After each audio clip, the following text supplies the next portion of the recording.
University ছাড়ার বছর ৮ পর ব্যাচমেটদের সাথে রিউনিয়নে এসেছে শ্রুতি। সাথে এসেছে তার বয়ফ্রেন্ড প্রতিম। তার সাথেই শ্রুতি আলাপ করিয়ে দিচ্ছিল ইউনিভার্সিটির পুরানো বন্ধুদের। প্রেমিক জুটিকে দেখে অমিত বলে বসে, কি সুন্দর লাগছে রে তোদের দুজনকে, পুরো রবনে বানাদি জড়ি। সহমত পোষণ করল সুমিত জয়িতা। শ্রুতির আপাদমস্তক জরিপ করে শ্রাবন্তী দুষ্টুমি করে ফিসফিস করে বলে ওঠে, বাব্বা, লাস্ট ইয়ার তোর সাথে দেখা হয়েছিল, অন্য রকম ছিলি, এখন তো দেখছি এটা ওটা ভালোই বেড়ে গেছে। মানতেই হবে, আমাদের প্রতিমদা কিন্তু আদরে কোনো খামতি রাখেনি, কি তাই তো? অপ্রস্তুত হয়ে মৃদু হেসে মাথা নত করে প্রতিম। সরম মিশ্রিত রাগে লাল হয়ে যায় শ্রুতির ফর্সার টোল পড়া গালখানি। পরিস্থিতিকে সামাল দিতে শ্রাবন্তীকে মেয়েটি বলে উঠল, ছি, কি অসভ্য রে তুই, একদম পাল্টালি না। জয়িতা পাশ থেকে এসে প্রতিমের হাত ধরে বলে, প্লিজ প্রতিমবাবু, কিছু মনে করবেন না, আমাদের গ্রুপটা এরকমই, প্রত্যেকেই আমরা হাসি ঠাট্টা নিয়ে থাকি।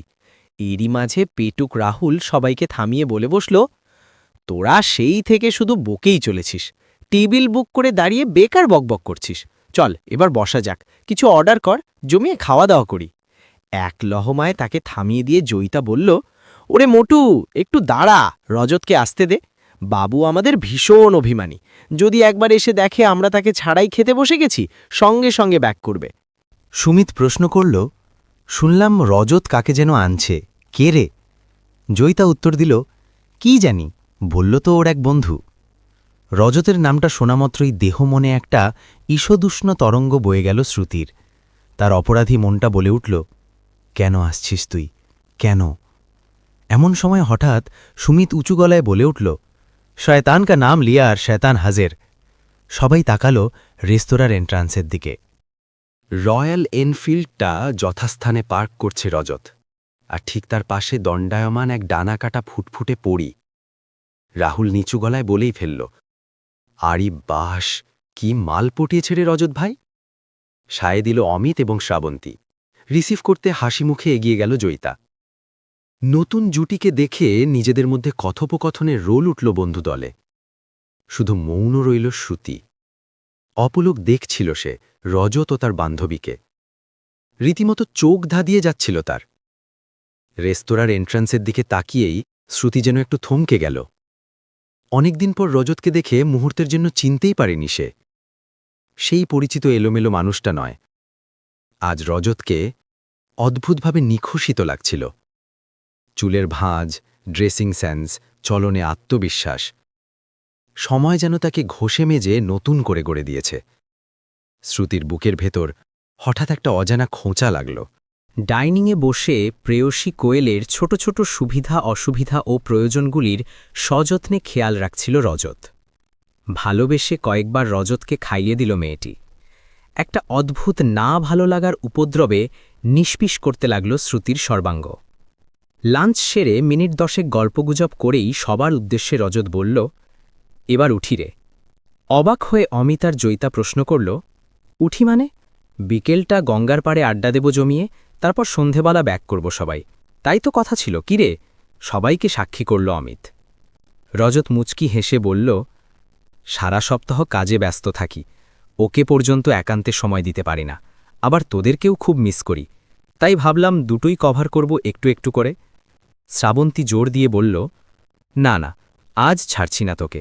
আরে ভাই, এত বছর পর একটা দিন অন্তত বন্ধুদের সময় দে, কাল থেকে সেই তো আবার নিজের নিজের জগতে ডুবে যেতে হবে সবাইকে। এই কোয়েল, ওকে একটু বোঝাও তো।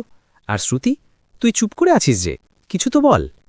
সরে যাওয়া শাড়ির আঁচল ঈষৎ গুছিয়ে নরম স্বরে কোয়েল ব্যক্ত করল, কি আর বলবো দিদিভাই, ওকে তো বলছি থাকতে, শুনছেই না। মেকি হাসির পসরা সাজিয়ে শ্রাবন্তীর দিকে তাকিয়ে শ্রুতি বলল, ঠিক আছে, থাক না, এতক্ষণ তো আমাদেরকে সময় দিল ওরা, ওদের ইচ্ছেটারও আমাদের সম্মান দেওয়া উচিত। সবাইকে বিদায় জানিয়ে কোয়েলের কোমরে হাতের পরশ রেখে গুটি গুটি পায়ে তাকে নিয়ে ফিরে যাচ্ছে রজত। একটু থেমে পেছন ফিরে এক ঝলক চোখ রাখল সে শ্রুতির চোখের দিকে। ফ্যাল ফ্যাল করে শুকনো মুখে তাকিয়েছিল শ্রুতি। রাজকীয় আঙ্গিকে ছুটে যাওয়া রয়্যাল এনফিল্ডটা থামল প্রায় 12 কিলোমিটার দূরে একটি আবাসনের উল্টো দিকের গলির মুখে। নেমে পড়ল মেয়েটি। কোয়েল অমায়িক হেসে বলল, কথা ছিল আপনি শ্রুতিকে যন্ত্রণা দিয়ে নিজে স্বস্তি পাবেন, আর সেই কাজে সাহায্য করব আমি। শ্রুতি তার বর্তমান প্রেমিকের সাথে থেকেও আপনার সাথে আমাকে দেখে মনে মনে বেশ কষ্ট পেয়েছে, সেটা আপনিও বুঝেছেন আমার বিশ্বাস। এবার সত্যি করে বুকে হাত রেখে বলুন তো রজতবাবু, আপনি কি আদৌ স্বস্তি পেয়েছেন? কোয়েলের কথা শুনে নির্বাক রইল মানুষটি। আপনার সানগ্লাসের আড়ালে চোখের কোণে যে জলটা চিকচিক করছে, ওটাই ভালোবাসা। আসি এবার, ভালো থাকার চেষ্টা করুন, পারলে ক্ষমা করবেন, অনধিকার প্রবেশ করে ফেললাম। সব কিছু এলোমেলো হয়ে গেল তার নতুন করে। রজত চুপ করে দাঁড়িয়েছিল। কোয়েলের কথাগুলো যেন বাতাসে ঝুলে আছে, না পড়ছে না উড়ছে। একটু থেমে কোয়েল আবার বলল, গলার স্বর নরম কিন্তু অদ্ভুতভাবে স্থির। রজত চোখ তুলল। কোয়েলের দিকে তাকাতে পারছে না, আবার না তাকিয়েও পারছে না। রজত মানিব্যাগ খোলে 2টো 500 টাকার নোট বের করে এগিয়ে দিল। কোয়েল তাকালো টাকার দিকে না, রজতের চোখের দিকে।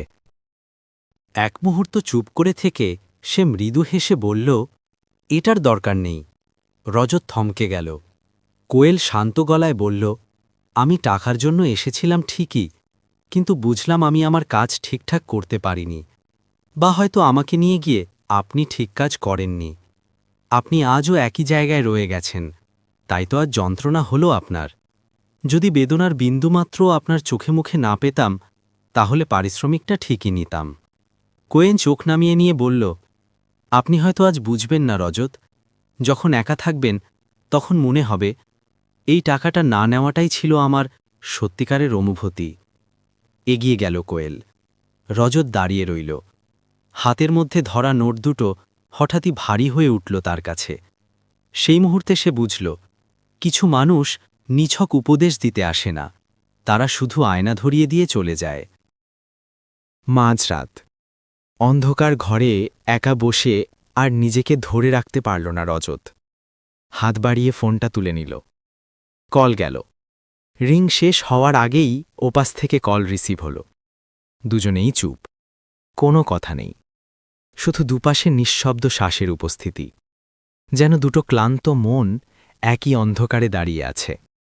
কয়েক সেকেন্ড পর রজত গভীর শ্বাস ছাড়ল।